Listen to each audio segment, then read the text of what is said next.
Yes, guys. So it's the day after the Floyd Mayweather event.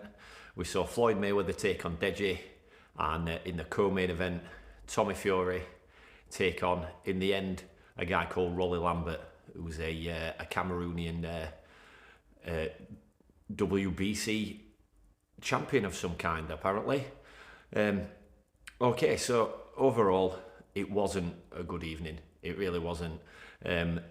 People paid for this in the UK.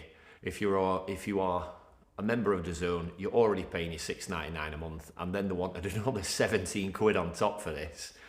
And what did we get from the cameras going on?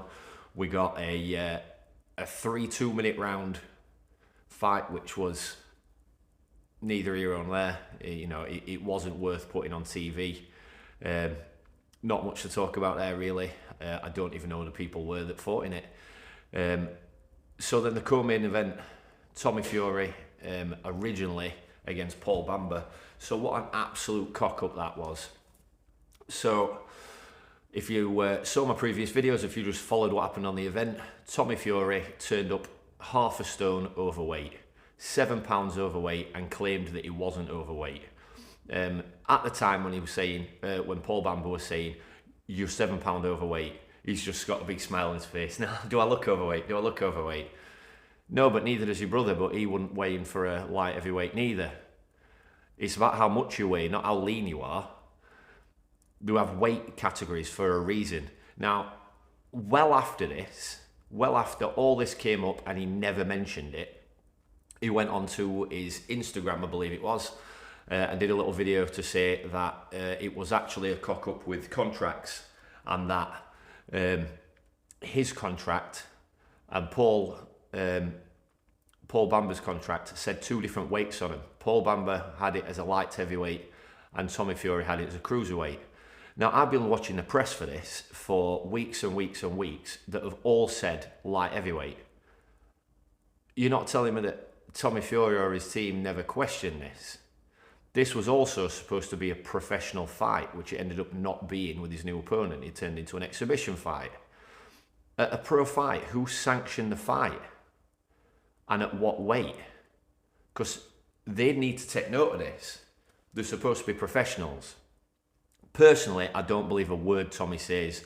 I think he turned up thinking that he wasn't going to have to fight, that he was going to turn up overweight. He knew that Paul Bamba had asked for a cut of his purse. Negotiations would start and wouldn't get finished on time because he'd delay him or he'd reject what Paul Bamba was asking for, which I believe were 20% of his purse, which I think is entirely fair for an entire weight class above. So that didn't happen. So then we hear from the promotion, we're trying to get Tommy Fury a new opponent. Why? Why aren't you trying to get Paul Bamba, who turned up on weight and has been a professional? Why are you not trying to get him a new fight? But anyway, for some bizarre reason, knocking around at the arena in Dubai is a cruiserweight with all his kit, with his custom shorts, the whole job lot. This weren't a borrow some kit situation.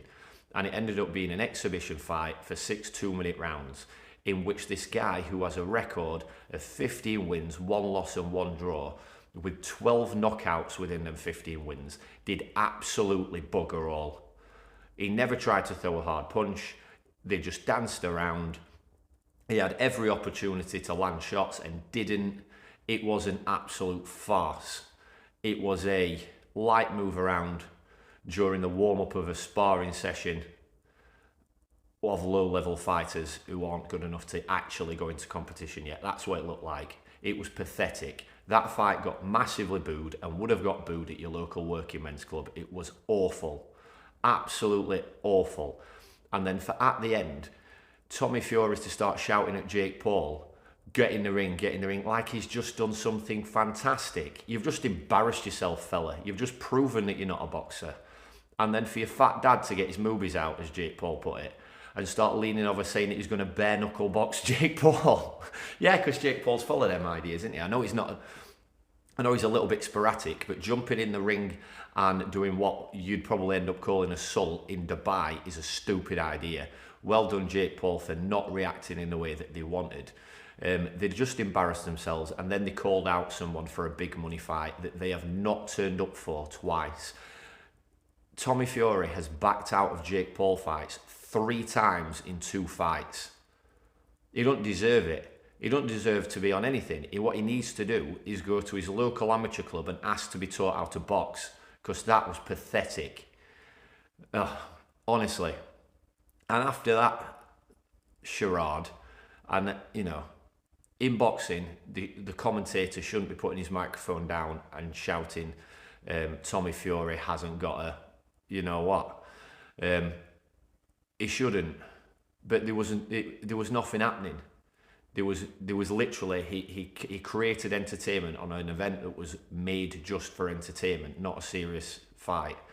I don't condone what he did. However, it was the worst fight. It was so boring. At least that led to some entertainment. We then had to wait for what felt like forever for the Floyd Mayweather fight. I'm amazed everyone hung around in that arena, where we just basically had to listen to 3 commentators who I don't know who they are. Apparently there's some kind of celebrities. I don't know if there's something on YouTube. I have no idea what they do. Just talk absolute crap for an hour and a half nearly. I saw one of the online news posts say it was 2 hours. I don't think it was 2 hours, but it must have been near an hour and a half that we had to wait for him. And apparently this was because Floyd Mayweather had requested that Jake Paul was removed from ringside before his fight. He wouldn't come out until Jake Paul had left. How long that took, I don't know. I can understand Floyd Mayweather. Jake's got in his face before with the whole got your hat routine. He don't want his fight disturbing. I understand that, but if that was what he said, then why was he just not removed from ringside? Why did it take over an hour? It was silly. So we now what must be 2.5 hours into this card. So far we've had a 3 2-minute round non-fight, and we've had an absolute charade of a boxing match, which was just pretend. And now we've waited nearly 2 hours for Floyd Mayweather. Now, if this was him in an actual fight, in a title fight or whatever, okay. But what's he preparing for? He's preparing for Deji, who's been good enough to step in a fight that he's literally, I mean, we say everyone's got a puncher's chance, but he barely has a puncher's chance in this fight. Floyd Mayweather is one of the most technical, brilliant fighters that has ever lived, if not the. He's phenomenal. But yeah, what's he preparing for? What's he worrying about? What's he doing out back for so long? It took up time that didn't need to happen. It just made a bad show worse. He came out and then he just absolutely humiliated Deji with all these little shots. Half of them were punches. He's just tapping on him and whatever else. And we know what we're watching. We're watching Floyd Mayweather do the Floyd Mayweather show. I didn't expect anything less, and in all honesty, I weren't disappointed. I knew what was going to happen. I've seen his other exhibition fights on this exhibition tour, and if you haven't, then and you didn't know what you were getting yourselves in for, and you were like, what on earth is happening? That's what was happening. This was just a show. I put it in one of my last videos as it's like the Harlem Globetrotters. They're not a real basketball team. They are phenomenal trick basketball guys that go against a load of nobodies and put on a show. That's what Floyd Mayweather is doing for us. He's not trying to find a tough fight. He's not calling out recently retired fighters or even like anyone at the top of the game. He's bringing out celebrities that he knows he can have a play around with, and it's upset some people in some countries. The Japan one, for example, they were really unhappy with how he treated their guy. But again, you obviously didn't know what you were getting yourselves into, Japan. This is what he does. This is what he's supposed to be doing. This is the purpose of this fight. I didn't watch the rest of that card, so I can't tell you if it was as bad as this one. But anyway, overall, it was, it were a little bit of fun watching Mayweather and Deji. I really rooted for Deji at the end. He gave Floyd Mayweather a shiner. He landed a punch. He had the balls to throw that punch when Floyd Mayweather were being clever. But unfortunately, you're in a position in this fight where you let him dance around in front of you and you take what's coming to you for your money, or you have the balls to throw that shot. If you throw that shot, it will not last to the end of the fight. You will poke the bear and he'll go, I can't have this. And especially if you're leaving with a little shiner. Good on Deji for doing it. Full respect to him.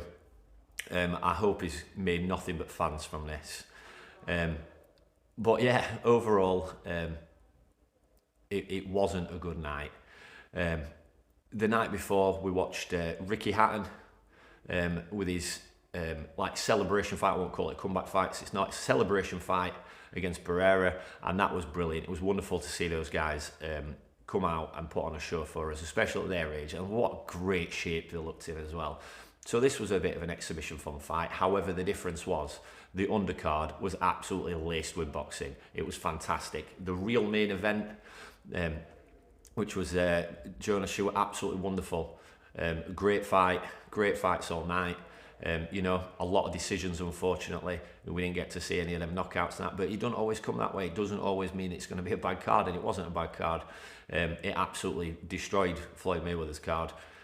But yeah, just putting that into context, that this was headlined by an exhibition fight also, and they managed to put on a good scrap. So yeah, it's all a bit daft over the weekend. It weren't the greatest weekend of boxing. It was fantastic to see Natasha Jonas pick up them belts. I think she's only got one more to go, hasn't she? Yeah, bless her. But yeah, overall, just to sum it up, Floyd Mayweather, you know, it was fun. I wished I'd just waited for a replay. Tommy Fury fight, I wished I'd just heard how terrible it was and didn't waste that portion of my life watching such an absolute ass clown. And his dad, who is also a massive con artist and back out artist, guy that turns up online every now and again calling out anyone over 50 and then ignores all the masses of replies that he gets in videos from other retired boxers. So yeah, Fury's making a fool of himself again. Mayweather genuinely thinking that we're enjoying the suspense of sitting for an hour and a half listening to some people that we don't care about talk absolute nonsense. Awful weekend of boxing, but let's look forward to what's coming. Yeah, we'll keep following this YouTube malarkey. I can't see Tommy Fury and Jake Paul happening now. You can't sell that fight. You just can't. You may as well pick someone out of the crowd. Jake Paul versus random guy out of the crowd. You may as well for what that fight would be. It'd just be silly. So yeah, let's see what happens. Bless you all. Like and subscribe. Let's keep following this bizarre time in boxing.